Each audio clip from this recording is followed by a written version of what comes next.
வணக்கம் நண்பர்களே, இது ஒரு உண்மை சம்பவம். திருவண்ணாமலை டு சென்னை போற பஸ்ல நடந்த சம்பவம் இது. கடந்த 5ஆம் தேதி காலையில பாத்தீங்கன்னா திருவண்ணாமலை பேருந்து நிலையத்துல பெண் ஒருத்தங்க திருவண்ணாமலை டு சென்னை போற பஸ்ல ஏறுறாங்க. 8:15 மணி காலையில. இப்போ அந்த பஸ்ஸை ஓட்டுறது யாரு அப்படின்னு சொல்லி பார்த்தா அத்திப்பாடி கிராமத்தை சேர்ந்த ஓட்டுநர் சிவகுமார். அந்த பஸ்ஸுக்கு கண்டக்டர் கிடையாது, அது ஒரு அரசு அல்ட்ரா டீலக்ஸ் பேருந்து. அதனால டிரைவர் மட்டும்தான் அதை ஓட்டிட்டு போவாரு.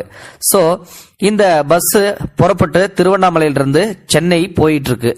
போகும்போது ஒன்றும் இல்லை, கரெக்டா கோயம்பேடு பேருந்து நிலையத்துல கரெக்டா 12:15 மணி அளவுல போய் நிக்குது. கோயம்பேட்டுல பஸ் நின்ன உடனே எல்லா பயணிகளும் இறங்கி அவங்க இடத்துக்கு போக ஆரம்பிக்கிறாங்க.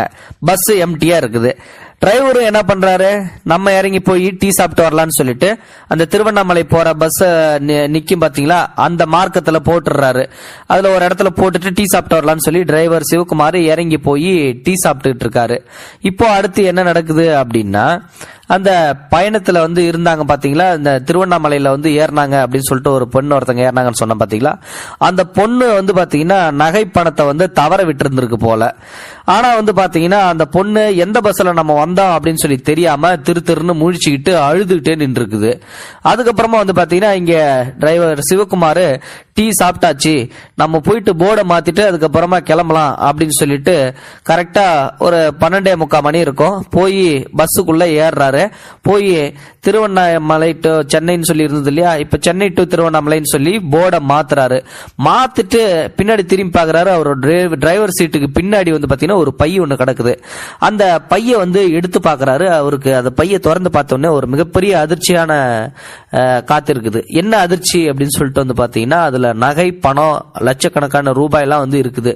உடனே பாத்தீங்கன்னா அவருக்கு ரொம்ப அதிர்ச்சி ஆயிடுது. இதை யாரோ விட்டுட்டு தான் போயிருக்காங்க அப்படின்னு சொல்லிட்டு உடனே அவருக்கு என்ன தோணுது, சரி கையில இன்னும் என்ன இருக்கு அப்படின்னு சொல்லிட்டு பார்க்கலாம் பையில அப்படின்னு சொல்லி பார்த்தா செல்போனும் இருக்குது, அதுவும் பயன்பாட்டில் தான் இருக்குது.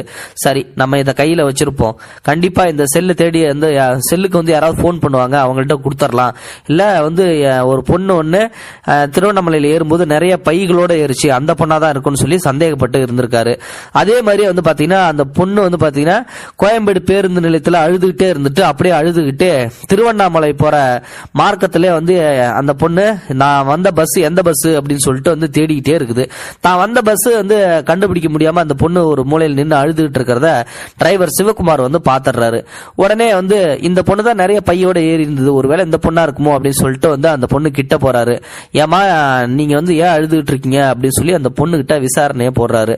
உடனே அந்த பொண்ணு சொல்லுது, ஐயா நான் திருவண்ணாமலையிலிருந்து சென்னைக்கு வந்தேன், நான் வந்த பஸ்லயே என் கைப்பையை தவற விட்டுட்டேன், அந்த பையில 15 பவுன் நகை 2 லட்ச ரூபா காசு செல்போனு இதெல்லாமே இருந்துச்சியா, விட்டுட்டேன் அப்படின்னு சொல்லி அழுது இருக்குது. உடனே டிரைவர் சிவகுமார் நம்ம நினைச்சது சரிதான், இந்த பொண்ணோடது தான் அப்படின்னு சொல்லிட்டு இங்க வாமா ஒரு நிமிஷம், உன் பொருள் எதுவுமே தொலைஞ்சு போகல அப்படின்னு சொல்லி நேரா கண்காணிப்பாளர் அறைக்கு கூட்டிட்டு போறாங்க.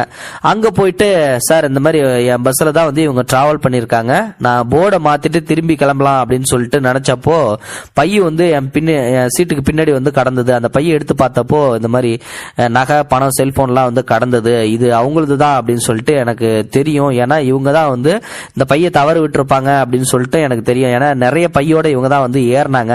அதனால நம்ம திருவண்ணாமலை போல சைட்ல தான் இவங்க நின்று அழுதுகிட்டு இருந்தாங்க. என்னன்னு சொல்லி விசாரிச்சப்போ இவங்க கரெக்டா சொன்னாங்க, 5 பவுன் நகை செல்போனு பணம் 2 லட்ச ரூபான்னு சொல்லி சொன்னாங்க அப்படின்னு சொல்லி அந்த கண்காணிப்பாளர் முன்னிலையில பாத்தீங்கன்னா பணத்தை அந்த பெண்ணுகிட்ட ஒப்படைக்கிறாங்க.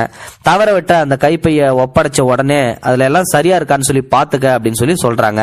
உடனே அந்த பொண்ணும் பார்த்துட்டு எல்லாம் சரியா இருக்குது அப்படின்னு சொல்லி சொன்னதோட மட்டும் இல்லாம அந்த ஓட்டுநர் சிவகுமாருக்கு அந்த பேருந்து நிலைய கண்காணிப்பாளருக்கு பாத்தீங்கன்னா கண்ணீர் மல்க நன்றி தெரிவிக்கிறாங்க. ஐயா உங்களுக்கு ரொம்ப ரொம்ப நன்றியா, எனக்கு வாழ்க்கையை காப்பாத்தி கொடுத்த மாதிரி காப்பாத்தி கொடுத்துட்டீங்க, உங்களுக்கு ரொம்ப ரொம்ப நன்றி. அப்படின்னு சொல்லிட்டு. இதை கண்ட அங்கிருந்த பயணிகள், ஊழியர்கள் ஓட்டுநர் சிவகுமாரோட நேர்மையை பார்த்து ரொம்ப ஆச்சரியப்பட்டு, அரசு போக்குவரத்து கழகத்துக்கு நீங்க ரொம்ப ரொம்ப பெருமை சேர்த்திருக்கீங்க அப்படின்னு சொல்லிட்டு வந்து சொல்றாங்க. நீ வேற ஒருத்தங்களா இருந்தா அந்த பைய வந்து சுருட்டிட்டு போயிருப்பாங்க, ஆனா நீங்க அதை செய்யல அப்படின்னு சொல்லிட்டு அவருக்கு பாராட்டு தெரிவிக்கிறாங்க. இப்போ அவர்கிட்ட வந்து சிவகுமார் கிட்ட வந்து கேட்டோமா என்ன சொல்றாரு அப்படின்னா, நான் 2007 ஆண்டுல வந்து பாத்தீங்கன்னா போக்குவரத்து கழகத்துல சேர்ந்து திருவண்ணாமலையில தான் தேனிமலை பணிமனையில் தான் நான் வந்து வேலை செஞ்சுட்டு வந்துட்டு இருக்கேன். சென்னை கோயம்பேடு நடத்துனர் இல்லாத சொகுசு பேருந்துல ஓட்டுநரா பணி செஞ்சுட்டு இருக்கேன். பேருந்துல கைய தவற விட்ட இந்த பெண்ணு வந்து பாத்தீங்கன்னா பேருந்துல ஏறுறப்போ அதிக பைய வந்து கையில வச்சிருந்தாங்க. இறங்கும் போது இவர் கடைசி நபரா இறங்கினாரு. இதனாலதான் அவரோட முகம் என் மனசுல வந்து பதிஞ்சிடுச்சு. தவற விட்ட கைப்பையை இவரோடது தான் அப்படின்னு சொல்லிட்டு நான் எதிர்பார்த்த மாதிரி அந்த பொண்ணு அழுதுகிட்டு நின்னுது. அதே போல அந்த பெண்ணு வந்து பாத்தீங்கன்னா மறுபடியும் அந்த பைய தேடி வந்ததுக்கு அப்புறம் தான் நான் உறுதி செஞ்சு அவரை அழைச்சு அவங்கள்ட்ட விசாரணை கேட்டு அதுக்கப்புறம் ஒப்படைச்சேன். கைப்பைய பஸ்ல தவற விட்ட பெண் கிட்ட மீண்டும் ஒப்படைச்சதுக்கு பிறகுதான் என் மனசு வந்து நிம்மதி ஏற்பட்டது. மேலும் வந்து பாத்தீங்கன்னா இது போன்ற நகை பணம் தொலைந்து போனதையும் பேருந்து நிலையத்தில் உடல்நிலை சரியில்லாத நபரையும் காப்பாற்றி மனிதநேயத்துடனும் அர்ப்பணிப்போடும் ஓட்டுநர் பணியை மேற்கொண்டு வரும் சிவகுமாருக்கு பாராட்டுகள் குவிந்த வண்ணம் வந்துள்ளன. உண்மையிலுமே இவர் பண்ண செயல் வந்து நம்ம நிகழ்ச்சி அடைய செஞ்சிருச்சு. நீங்க இந்த வீடியோ பத்தி என்ன நினைக்கிறீங்க அப்படின்றத மறக்காம கமெண்ட் பாக்ஸ்ல சொல்லுங்க. முடிஞ்ச இந்த வீடியோக்கு லைக் பண்ணுங்க, ஷேர் பண்ணுங்க, சப்ஸ்கிரைப் பண்ணுங்க. தேங்க்யூ ஃபார் வாட்சிங். இது போன்ற செய்திகளை உடனுக்குடன் நீங்கள் தெரிந்து கொள்ள மறக்காமல் எங்களுடைய சேனலை சப்ஸ்கிரைப் செய்யவும், கூடவே பக்கத்தில் வரும் பெல் ஐக்கானையும் கிளிக் செய்யவும்.